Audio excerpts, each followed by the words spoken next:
Hey guys, welcome to another video. As you have seen from the title, today I'll talk about why devices with high specifications lag, and at the end, I'll explain how you can reduce or completely get rid of it in some cases. Just keep in mind that there are only two ways to reduce lag, which I'll explain more about. So trust me and don't waste any time trying to find some easy methods. I'm saying this because some people expect to just open the settings and turn the lag off with one click. Now, let me put it this way, because I think it will be easier for most of you to understand. All mobile devices, regardless of whether they're Android or iOS, have a GPU, CPU, RAM, and so on, which means it's like a mini computer with different capabilities. However, you may wonder why your device with, for example, 12 gigabytes of RAM lags. Well, it's very simple. The company may have put 12 gigabytes of RAM, but it might be made of cheap materials. For a computer, all the parts are from different generations. So you may ask, what GPU is faster and stronger,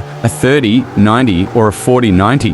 Well, the 4090 is faster and stronger, even though they both have 24 gigabytes of RAM. The performance is different, and it's the same with other parts such as RAM and storage. If you have a device like Poco X3 or Samsung S series, even though they have good specifications on paper or in some tests, they may not be capable of running games at max graphics or without lag. For instance, a game like CarX cannot run without lag even on a 2,000 pounds iPhone or iPad, so we simply can't handle it. You might say, but oh gee, my phone is for gaming and runs that game very well. I have to say that, well, it's not strong enough for CarX. We know why devices with high specifications lag, and it's the same for low-end phones too. Besides that, you can only do two things to reduce lag. The first one is simply reducing the graphics, but there is a right and wrong way to do it. If you have a very old phone, lower everything and turn the smoke off too. If you have a mid-range phone, lower everything,